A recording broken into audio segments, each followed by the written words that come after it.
8:13 minutos de la mañana. Esto es La Mega y particularmente contentos con la visita que tenemos el día de hoy.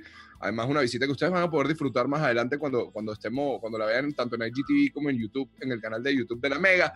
Pero está Marlon con nosotros, y digo que está Marlon con nosotros porque lo que queremos hablar es del nuevo personaje, porque ahora ya no necesariamente es Lil Supa, ya no es Lu Fresco, ahora es el nuevo personaje. Todo eso. del multiverso, eso. De los Avengers, de los Avengers, el señor a.k.a. Lil Supa, a.k.a. Lu Fresco con nosotros. Hermano querido, bienvenido a La Mega. Muchas gracias, Oscar. Saludos también, Briseño. Saludos, hermano. Enterados de que obviamente estás levantado desde temprano porque tu bebé muy responsablemente cuida tu carrera y desde muy temprano en su propio idioma dijo: papá, te toca la entrevista, papá. Para que estés sí. 1 hora y media, 2 horas antes. 8:10. No, ese está como desde la 6:40 por ahí está. El personaje nuevo, el nuevo heterónimo, para utilizar el término en poesía que se utiliza esto, la nueva personalidad que tú tienes, que me llama la atención que desde Fernando Pessoa no había visto a alguien que explotara tan interesantemente el tema de los heterónimos. ¿Tiene hijo? Imagínate. ¿O este heterónimo tuyo es papá, es cero papá y está operado y tiene vasectomía? No, este nuevo personaje, de hecho, creo que es asexuado. Porque evitar todo tipo de esa es la oportunidad que te da el personaje de decir esta cosa, pero vamos a hablar en serio porque de verdad que esta producción tiene muchas aristas. La primera, que yo sé que a Oscar y a mí nos inquieta, es el hecho de que tengas que sacar unas instrucciones sobre cómo debe ser escuchado este disco. Okay. ¿Qué te llevó a eso? ¿Qué comportamiento? ¿En qué bodega escuchaste tu disco que dijiste, no, esta no era la idea? ¿En qué playa escuchaste esto, unas correctas que la gente no entendió? Pasa que por estas limitaciones en las que nos vimos en el proceso, ya que capturé la voz en el micrófono del teléfono, por ejemplo, y estaba haciendo los delivery que le llamamos del disco, literalmente con los audífonos del teléfono, decidí que debía llevar al espectador a que escuchase el proyecto con los audífonos puestos, porque se iba a perder de un montón de detalles que estábamos nosotros intentando recalcar en la mezcla y en el máster del disco. Entonces decidí que la mejor manera de guiar al oyente era precisamente motivándolo a que hiciera este ejercicio de apagar la luz, colócate los audífonos, no sé qué, no solo para que no perdieran detalles, sino para que apreciaran esto como un viaje que fue parte de mi imaginario al realizarlo. La verdad es un viaje muy interesante porque tiene unos sonidos profundamente futuristas. A mí me llevó muy Blade Runner 2049, me llevó muy por esa calle, pero a la vez se mete y nada más los nombres de las canciones, o sea, estamos hablando de fe, vértigo, ego, salud, ira, miedo. Es profundamente crudo, profundamente real, y yo lo siento como algo que a la vez es absolutamente sincero. ¿Cómo salen y en qué momento vital van saliendo estas canciones?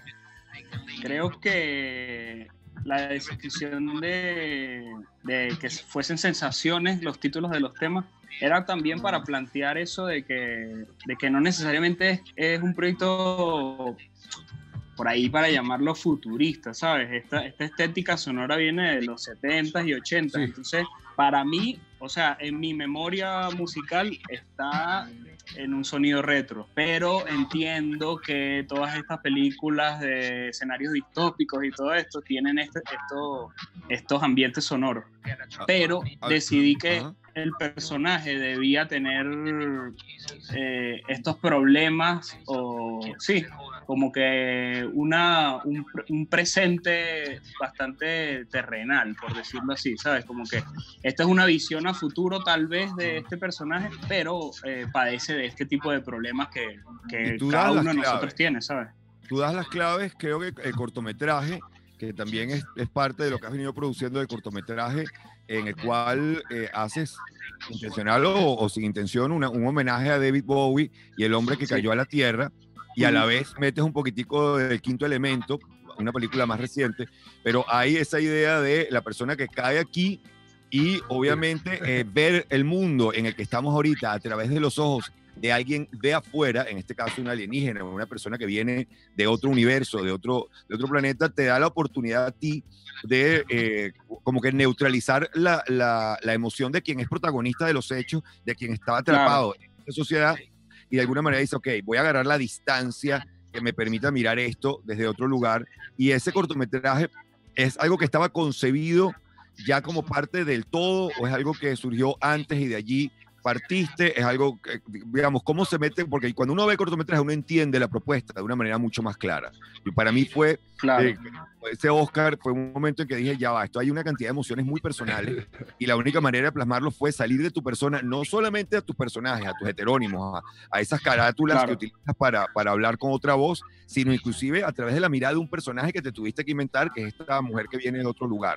Eso fue parte siempre del proyecto. En realidad, la idea del corto nace de su directora, obviamente, Carla Stebbing. Los dos hicimos la lectura en paralelo del guión, los dos hicimos las correcciones, pero me llamó poderosamente la atención ese enfoque femenino que tenía todo el proyecto en sí, porque en realidad el mensaje era simplemente resaltar el papel que cumple la mujer como fuente de sabiduría, como la base de nuestra sociedad en cuanto a valores y a poder. O sea, creo que realmente lo que queremos resaltar allí es el poder de la figura femenina. Y me pareció que no solamente es un tema muy vigente en estos tiempos, sino que es un tema que en el hip hop particularmente se esquiva muchísimo. Y creo que lo vi súper necesario también para este proyecto. A partir de estas imágenes que capturamos en Madrid en el año 2018, ya yo comienzo a elaborar el hilo musical, hablando solamente de los instrumentales.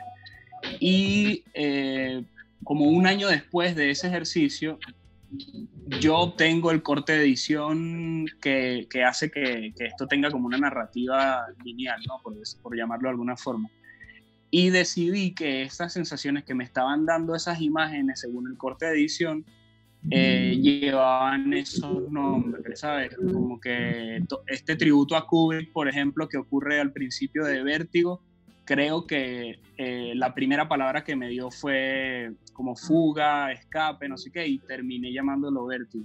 Y luego todo este tema que me llevó a un pensamiento como mucho más vanidoso o de orgullo, un tanto ególatra, lo terminé llamando ego, y a partir de esas dos sensaciones, de esos dos títulos fue que le di consecuencia al resto del proyecto.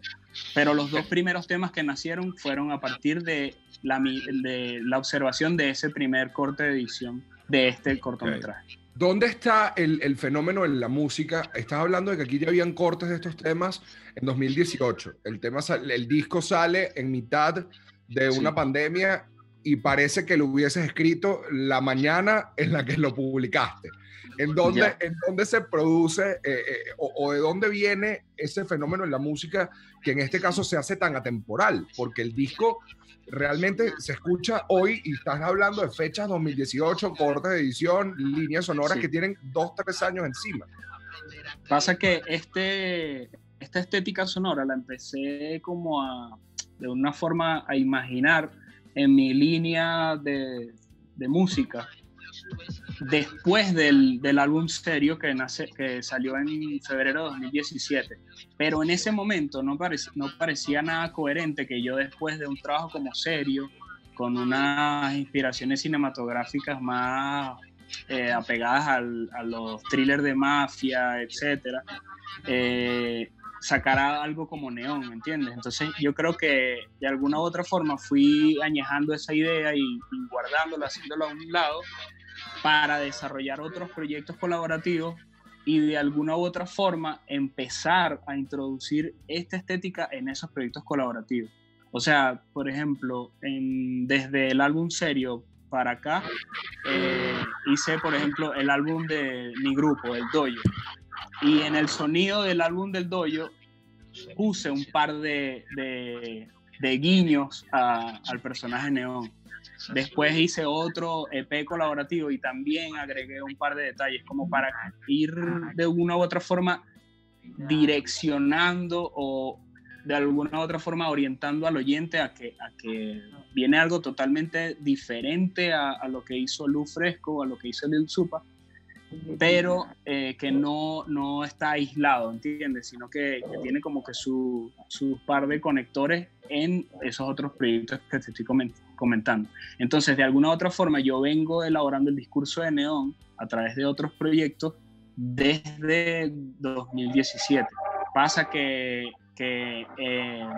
tuve sinceramente un par de vacíos creativos con respecto al proyecto de Neón por enfocarme en otros proyectos y le fui dando larga, y en este confinamiento empezaron a llegar las letras y empecé a desarrollar el discurso ya asumiendo de que ese era el momento de terminar de escribir el disco. Y bueno, las circunstancias marcaron todo el proceso de ejecución como tal, esto que te estoy comentando de grabarlo en el teléfono, bla, bla, bla, y aportaron de una u otra forma todo este confinamiento y toda esta situación aportó a que se entienda mucho más este lenguaje, a que se respete un poco también el hecho de que las texturas son dadas de forma intencional. Y hay un ejercicio que ayudó muchísimo, que es un proyecto, es un estudio fotográfico de la ciudad de Caracas, que nosotros presentamos en el 2018, que se llama Hecatombe.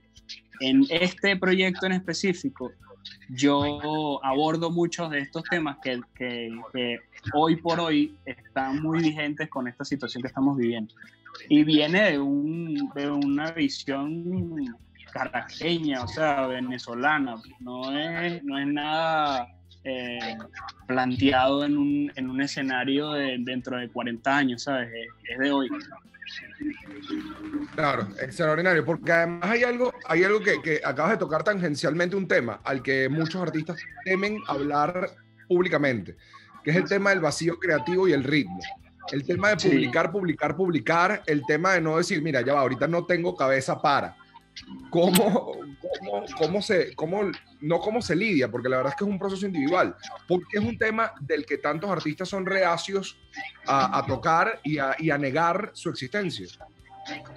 Bueno, yo creo que aparte de la vergüenza también, ¿no? Y de no mostrar vulnerabilidad ante tu público, porque muchas veces nuestra intención es eso, ¿sabes? Como que solamente sacar lo mejor de nosotros para que la gente lo vea. Pero en este caso particular, me mantuve activo durante estos 3 años publicando un montón de cosas, pero obviamente mucho más tradicionales, ¿sabes? En cuanto a sonido, en cuanto a estética, en cuanto a referencias visuales. Pero en paralelo iba cosechando esta idea. O sea, esta idea la tengo desde que salí del álbum anterior.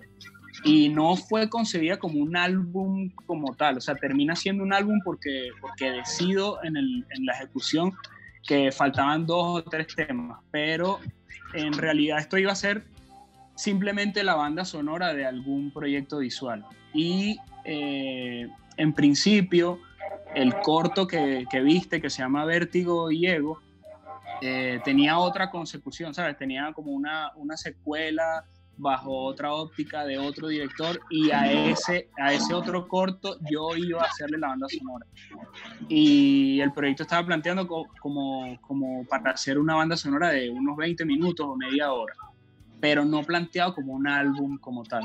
Pero esta circunstancia determinó que bueno, estaba mucho más difícil lograr hacer el otro corto y aumentar el formato del audiovisual. Y bueno, decidí enfocarme en la música como tal, y terminó saliendo de esto, 7 temas. Claro, pero tú estás en un género muy particular, porque es uno de los géneros de los pocos géneros musicales que tiene su raíz más seria en la letra. Es decir, en el área en que tú trabajas, la letra fue, digamos, tu comienzo y signa tu estilo, signa lo que estás haciendo, pero tú además haces una apuesta igualmente musical e igualmente visual. Sin embargo, no descuidas el tema de la letra. Y ha sido, y no puedo evitar hacerte una pregunta cliché, pero ha sido tema de controversia reciente, el tema de un premio de composición, que todos sabemos que es un premio que da la organización que se encarga de cobrar derechos de autor. Entonces, Exacto, obviamente, claro. Lo que tenga más ingresos, obviamente, claro. Va a ganar. Es decir, es como si alguien se quejara de que la oficina de patentes le entregó el premio a la mejor patente del año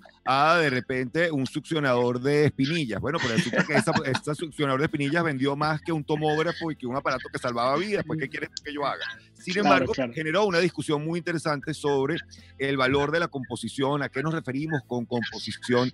Tú, de alguna manera, cuando ves todas estas discusiones y ves el trabajo que tú le pones a la letra, porque ese es un elemento del que ya ni hablamos, porque tu propuesta visual y sonora es tan increíble que queremos hablar de ella, pero habría que hablar también de las letras y de cómo tus letras están adecuándose casi de una manera profética, como decía Oscar, al año en que terminan saliendo, cuando ya estos temas venías trabajándolos. ¿Cómo te sientes tú cuando ves las apuestas de letras que hacen otros géneros que ciertamente, por lo menos en mi observación, han descuidado a favor del efectismo de seguir produciendo? Un poco. Han descuidado lo que antes era la lírica de cualquier tipo. Y no estoy refiriéndome al bolero antiguo, estoy refiriéndome a letras recientes, pues. Sí, parece que, o sea, obviamente es mucho más fácil este discurso repetitivo y masticable y que sea mucho más fácil de comprender. Ya eso lo damos por sentado. Lo que sucede tal vez es que en nuestros procesos, particularmente en el mío, yo desde hace unos 5 o 7 años estoy haciendo el ejercicio intencional de escribirle a la sensación que me da un instrumental, que ese instrumental tenga una ambientación cinematográfica o que sirva para ambientar alguna situación de cine, ¿sabes? Entonces, yo creo que yo partiendo de ese punto, de alguna u otra forma facilito mi camino en la creación del discurso, de la letra. Pero seguramente en estos otros escenarios el planteamiento es mucho más directo hacia una situación de baile, suponte, hacia una discoteca. Entonces, obviamente en una discoteca, aunque suceden un montón de cosas más, lo que más sucede es esto que ellos están relatando en este tipo de temas. Entonces, obviamente vas a ver un bombardeo de 500 temas de este estilo que van a pegar en todas esas discotecas y que obviamente la gente se las va a aprender porque son fáciles. Entonces, bueno, parte de la premisa que tiene cada escritor al ejecutar. Y yo respeto que todos esos números y todos esos ingresos sean el criterio de premiación o qué sé yo de todas estas academias, pero obviamente sí, Briseño, se ha perdido muchísimo el sentido del mensaje, no solo en el hip hop ni en lo que llaman ahora todo esto de la movida urbana, sino en el rock también se ha perdido, tal vez en el pop, que antes daba mucho para este tema lírico y el romanticismo, ya todo esto también se perdió por algo mucho más fácil y mucho más catchy, por decirlo de alguna forma. 8:35 en La Mega, nosotros conversando hoy sobre Neón, este álbum y universo sonoro presentado recientemente, que bueno, que ustedes pueden disfrutar en plataformas. En YouTube está compartido en un track que además está ordenadito para que escuchen los 25 minutos del proyecto completo en el viaje como fue concebido. Y hablábamos sobre el rostro y sobre el imaginario que le pone la gente y hasta qué punto, lo conversamos en estos segundos fuera del aire, y hasta qué punto la gente quiere como la explicación completa. Es como, bueno, pero el Sí. proceso, esto es una explicación y una oferta de un sonido y una parte visual, no necesariamente tiene una cara, no pero quiero saber quién es, Tú quiero vas a saber tener qué que hace, sacar un Wiki a dónde Marlon. se ¿viste? dedica. Tú vas a tener que sacar un Fuerte, Wiki fuerte. Marlon o un Wiki Lil Supa donde aparezcan todos los universos, igual que hay un Wiki Marvel, donde uno Wiki termina Marvel. enterando de todo. Tú vas a tener que sacar Literal. tu Wiki porque ya tienes un universo bastante completo. Ya pongo algún de barajitas. Yo que tú hablo con la gente de Panini, te dejo esa oportunidad de negocio Y allí, te empiezo. la ofrezco. ¿Sabes qué? A mí eso de alguna u otra forma me genera cierta ansiedad porque obviamente uno dentro de sus procesos creativos no se plantea cómo estas miles de interpretaciones pueden llegar a complicar el mensaje o a desvirtuarlo. Pero obviamente la gente que no entiende, por ejemplo, de la obra de Pessoa o no entiende que a través de la historia del deporte, por ejemplo, personajes como, Sí. por razones diferentes, ¿no? Como personajes como Cassius Clay se convirtieron y trascendieron como Mohamed Ali o en la música está David Bowie y él quiso ser de alguna u otra forma Ziggy y etcétera, ¿sabes? Entonces, que yo no esté haciendo nada nuevo y que tenga en este año 2020 tener que estar explicando todavía que yo no es que me estoy cambiando de nombre, sino que simplemente estoy planteando un personaje nuevo con determinada estética para determinado proyecto. Perdón, y tú además de todo, mano, te exhaustivo. tomas la molestia de que por lo menos se Sí, pueda bueno. escribir. Prince nos lanzó un dibujito. Sí. O sea, Y Prince ya, nos dejó sí. y era Exacto. el artista que se conocía como Prince y uno tenía que aprender a hacer un garabato que era una mezcla de una clave Qué de arrecho. sol con un dibujo de su hijo. O sea, tú Y que por lo porque menos así estás se diciendo, llama. Literal. mira, tú estás usando el alfabeto, por ejemplo, palabras conocidas que uno de alguna No, manera... y te ok, mantiene, Sí, te le mantiene meto orientado algo con unos de colores y te numerología a mantiene, veces y te tal, mantiene pero orientado, te es mantiene, difícil. y en orden, porque ahorita es neón, después vendrá y así. No es que estás en una cambiadera loca, pero es que quiero que me expliquen Sí. todo y cada uno de los detalles de este personaje. Y terminas tú como una especie de J.K. Rowling para usar la referencia más pop posible, después de que ella publica 7 libros de Harry Potter respondiendo por Twitter y que el cumpleaños es en agosto. Pero ¿a quién le Qué importa? fuerte, ¿verdad? Mira, y ahora yo sé que además, porque me parece muy interesante, sobre todo el tema, cómo ha afectado ahora la paternidad a tu visión creativa, por ejemplo. ¿Cómo ha afectado este proceso que lo hablábamos fuera del aire de que la entrevista y que, bueno, no me tenía que parar temprano porque el bebé me estaba dando cachetadas en la Ya mañana antes de despertó. Pero despertar. mira cuando le ponemos el efecto de bebé como parpadea, Oscar, cómo inmediatamente empieza Así un que- parpadeo ahí. ¿Ya qué? ¿Cómo es la cosa? Yo sí que voltear. No, mira, ¿Dónde está? yo creo que desde que nos enteramos de la venida de Louis a este plano, creció en mí como un hambre descabellada o desproporcionada de crear y el ritmo de producción se aceleró un montón, ¿sabes? Yo, por ejemplo, el año pasado o desde finales del año antepasado y todo el año pasado hice por lo menos 2 álbumes colaborativos, 4 EPs. O sea, yo me encerré en el estudio y dije, yo voy a preparar la comida de aquí a 2 años, ¿entiendes? Y entonces, Claro. todavía falta material por publicar que tiene un par de años en la gaveta, ¿sabes? Entonces, para que vean otro álbum de rap, estricto rap, por llamarlo de alguna forma, Por lo menos. hasta el 2021. Sí, todavía falta por publicar algo de lo que ya grabé, que de hecho uno de esos procesos es un álbum y un EP, pero es colaborativo. Pero mi álbum solitario ya lo estoy trabajando, pero yo creo que es para el año que viene porque tengo que salir de estos otros compromisos antes, ¿no?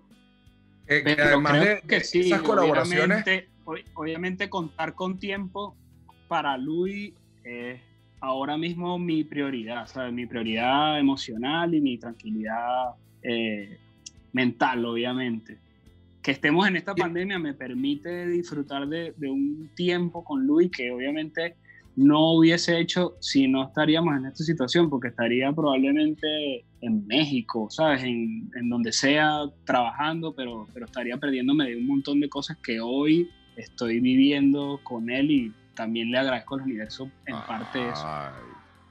Claro, vale. Y además Sin lo llorar, interesante de esto, sin llorar, lo interesante de esto es cómo además, y es algo que lo hemos hablado muchas veces fuera en situaciones cotidianas, de este trabajo de que no es mentira, que lo que está sucediendo mucho, que dijo, por ejemplo, el proyecto que tuviste con Acapela, que el Funky Fresco con Acapela, que fue, que a nivel de sonido, a nivel de impacto, pero siempre se mantuvo en una especie de edge, donde estaba en el borde, fuera de, y está en un público que lo ama, los que lo escuchamos y los que sabemos, pero estaba lejos del mainstream, que es la palabra que realmente el término, sí. de cómo tu música y la música de un grupo de personas que van apuntando muy parecido a lo que tú estás haciendo, genera un impacto absurdo, aunque se aleja de escenas pop. Sí, yo creo que obviamente está muy trillada esta palabra orgánico y no sé qué, pues, pero yo creo que el proceso particularmente del rap venezolano ha sido de esa forma, o sea, del escucha aquí lo que tengo y ya, porque para nadie es un secreto que acá en Venezuela no tenemos como la estructura física para que consideremos el hip hop venezolano como una industria. Sin embargo, es una de las escenas más poderosas de habla hispana. O sea, eso no se puede negar. Y ha venido de procesos empíricos, ¿sabes? Nosotros todos nos hemos grabado en casa, todos hemos inventado nombres para disqueras independientes, porque no existe, o sea, no existe, nunca ha habido acá tal escenario, ¿sabes? Como para decir que, bueno, hay un espacio dedicado únicamente al hip hop en determinado canal de televisión, por ejemplo, unas ventanas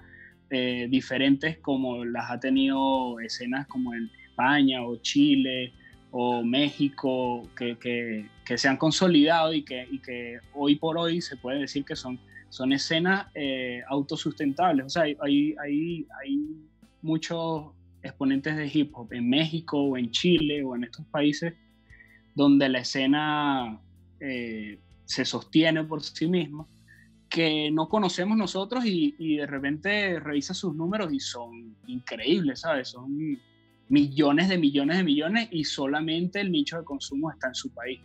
Entonces, la internacionalización de nosotros ha sido literalmente orgánica, un proceso orgánico, y que también se lo debemos en gran medida al éxodo, ¿sabes? A este proceso que hemos estado viviendo en los últimos 7, 8 años en mayor cantidad, y que estos se han encargado de llevar nuestra música también a diferentes partes del mundo. Y que claro, que con ese banco dice que mira lo que yo escuchaba en mi casa, que mira lo que escuchaba aquí, y lo comparten, literal, y se vuelve cada vez más interesante. O sea, en serio, estamos más que agradecidos con que, bueno, no que te hayas despertado porque ya estabas despierto, pero más que agradecidos por la conversa, porque te hayas tomado el chance de atendernos esta llamada y esta conversa sobre la música, sobre el universo neón, que particularmente yo lo disfruté mucho, Briseño sé que lo disfrutó mucho, y sabemos Increíble. Que hay mucha gente que lo disfrutó, esperemos que pueda ser así, que podamos conversar cada vez que estos universos vayan saliendo para mantenernos en orden en este multiverso Marlon, que al mejor estilo de parque de diversiones. Exacto, sí. Como un parque de diversiones de Marvel. Lo vamos a mantener nosotros. Agradezco mucho a ustedes también que se tomen el tiempo de evaluar y de escuchar estas propuestas, porque si bien está un poco alejado de mi línea musical, también está alejado de la escena en realidad de Venezuela, ¿sabes? Como que muchas de las propuestas están muy, muy, muy apegadas a lo que está sucediendo en otros países, y esto es algo que sucedió en otras décadas, literalmente, no en otros países. Entonces valoro muchísimo no solo que ustedes se hayan tomado el tiempo de escuchar esta propuesta y de darle el análisis que merece, sino también a la gente que se ha involucrado directamente con el hecho y la intención mía de que separen este personaje de mis otros heterónimos, y eso lo valoro muchísimo. También debo decirles que estamos planeando una presentación en streaming, pero con un despliegue técnico de valor, y que probablemente sea en el mes de septiembre que pueda hacer un performance de neón para el mundo. Esperando. Pero hay que despedir el programa porque nos están matando desde arriba. Nosotros seguiremos hablando sin duda por Zoom, pero ya se acabó este programa. Llévatelo, la Mega, ya saben todos los llévatelo. saben quiénes están aquí. Llévatelo. Y que ya